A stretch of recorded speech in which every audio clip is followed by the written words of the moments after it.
नमस्कार दोस्तों, स्वागत है आपके अपने YouTube चैनल लीगल इन्फॉर्मेशन में। दोस्तों, लीगल इन्फॉर्मेशन के इस भाग में आज हम बात करेंगे माननीय कलकत्ता हाई कोर्ट के एक बहुत ही महत्वपूर्ण जजमेंट के बारे में। दोस्तों, यह केस भी 498A और 306 यानी कि आत्महत्या करने के लिए उकसाना और 304B यानी कि दहेज हत्या, इन धाराओं से संबंधित है। इस केस के जो तथ्य हैं वो काफ़ी इंटरेस्टिंग है और महत्वपूर्ण है। अगर आप 498A और 304B के केस से पीड़ित हैं और इससे मिलते जुलते आपके केस के फैक्ट हैं तो यह जजमेंट आपके लिए काफ़ी इम्पोर्टेंट है। तो जुड़े रहिए अंत तक, देखते हैं क्या था पूरा मामला और इससे जुड़े फैक्ट क्या थे और फाइनली कलकत्ता हाई कोर्ट के द्वारा किस तरह का जजमेंट पारित किया गया।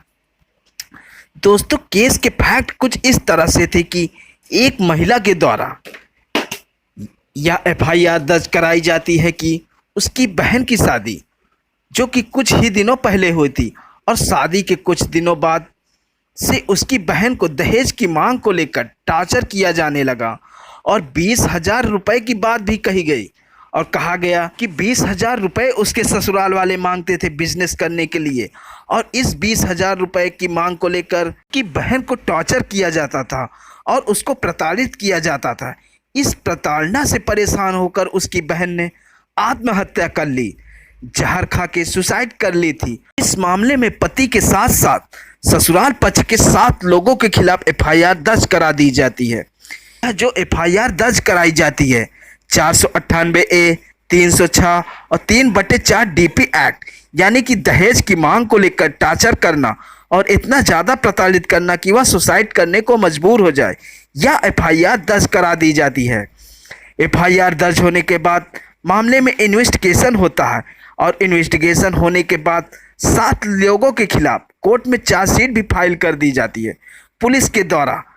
उसके बाद जब चार्ज बनता है, चार्ज में भी 498A, 306 IPC और 3/4 DP एक्ट का बनता है। इसके बाद जब ट्रायल शुरू होता है तो एक एक करके प्रोसिक्यूशन के द्वारा 10 से भी ज़्यादा विटनेस को कोर्ट में पेश किया जाता है और गवाहों में जो मुख्य रूप से थी वह मृतका की बहन थी जिसके द्वारा FIR दर्ज कराई जाती है और उसकी माँ थी और मृतका के पिता थे और कुछ सगे संबंधी भी थे। इसी के साथ डॉक्टर, आयो और पुलिस जो आई विटनेस के रूप में थे।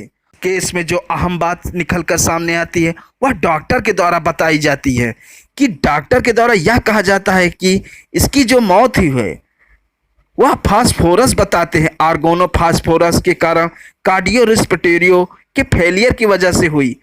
क्रॉस एग्जामिनेशन में डॉक्टर से पूछा जाता है कि आपने आर्गोनो फास्फोरस कैसे बताया, क्योंकि आयो ने इन्वेस्टिगेशन में विसरा की रिपोर्ट तो कलेक्ट ही नहीं की, फॉरेंसिक साइंस लेबोरेटरी की रिपोर्ट आनी चाहिए। तो डॉक्टर के द्वारा बड़ा ही इंटरेस्टिंग जवाब दिया जाता है कि स्टमक से जो गंध आ रही थी उस गंध की बेस पे यह बात कही कि आर्गोनो फास्फोरस जहर हो सकता है, पर उसने यह बात भी कही कि यह श्योर नहीं है कि यही जहर होगा। इसी के साथ साथ मृतक के परिवार वालों का बयान भी दर्ज किया जाता है। उसकी माँ और उसकी बहन और उसके पिता के बयानों में तालमेल कहीं भी नहीं दिखता। बहन के बयान में दहेज की मांग को लेकर कहीं भी जिक्र नहीं किया गया था। मृतका की माँ और मृतका के पिता के बयानों में जो दहेज की अमाउंट की बात बताई जाती उनके बयानों में कोई तालमेल नहीं दिखता। इसी के साथ साथ जो मृतका के सगे संबंधी थे उनके बयानों में भी कोई तालमेल नहीं मिलता। हर ट्रायल कोर्ट ने क्या किया कि इतने कन्फ्यूजन होने के बाद भी 6 लोगों को बरी कर दिया और पति को छोड़कर पति को सजा दे दी गई। अब ट्रायल कोर्ट की इस फैसले के खिलाफ पति के द्वारा कलकत्ता हाई कोर्ट के समक्ष एक क्रिमिनल अपील फाइल की जाती है जो इस प्रकार है। CRA number 87/2021 Pranab Das versus state of Bengal. और यह बिल्कुल नया जजमेंट है दोस्तों, अभी 25 जुलाई 2022 का जजमेंट है ये। माननीय हाई कोर्ट भी इन सारी बातों को देखता है, इस केस के सारे फैक्ट को चेक करता है और साक्ष्य को भी देखता है और इस बारे में कानून क्या कहता है ये भी देखा जाता है।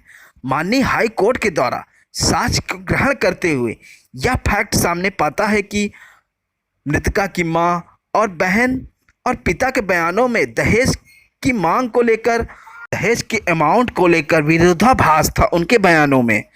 और जो डॉक्टर ने कहा वह भी श्योर नहीं था कि वह कौन सा जहर है जिसके कारण उसकी मौत हुई है। डॉक्टर का यह कहना कि गंध के कारण वह बता रहा है कि आर्गोनोफास्फोरस जहर की वजह से उसकी मौत हुई होगी, लेकिन वह श्योर नहीं था, उस पर विश्वास नहीं किया जा सकता। इसी के साथ साथ तो कानून है दहेज के संबंध में, इंडियन एविडेंस की धारा 113 बी, इंडियन एविडेंस की धारा 113 बी यह कहती है कि यह माना जाएगा कि यह डाउरी डेट है जब तक कि ससुराल पक्ष की तरफ से यह स्ट्रॉन्ग रीजन न बताया जाए कि मौत कैसे हुई। यहाँ एक और बताता चलता हूँ दोस्तों कि ट्रायल कोर्ट के द्वारा जो कन्विक्शन किया गया था वह 306 में नहीं किया गया था, बल्कि वह 498 ए और 304 बी में किया गया था। तो हाई कोर्ट के द्वारा कहा जाता है कि इंडियन एविडेंस की धारा 113 बी का नियम यहाँ लागू नहीं होता। 113 बी का नियम वही लागू होता है जहां इस बात के पक्के सबूत हो कि मरने से ठीक पहले दहेज की मांग को लेकर उस मृतक महिला को टॉर्चर किया गया था और उसके साथ क्रूरता की गई थी दहेज को लेकर। उस क्रूरता, दहेज की मांग और आत्महत्या का आपस में तालमेल और संबंध होना चाहिए। यहाँ हाई कोर्ट के द्वारा यह कहा जाता है कि इस केस में संबंध साबित नहीं होता, लिहाजा इंडियन एविडेंस की धारा 113 बी का नियम यहाँ लागू नहीं होता, इसका फायदा वादी को नहीं मिल सकता। फाइनली हाई कोर्ट के द्वारा पति को भी बरी कर दिया जाता है। तो यह एक और केस है 498 ए और 304 बी का, जिसमें पति समेत सभी को बरी कर दिया जाता है। आशा करते हैं यह जानकारी आपको अच्छी लगेगी और यह जजमेंट आपके किसी काम का आएगा। अगर यह जानकारी आपको अच्छी लगी तो वीडियो को लाइक करें और चैनल को सब्सक्राइब करें।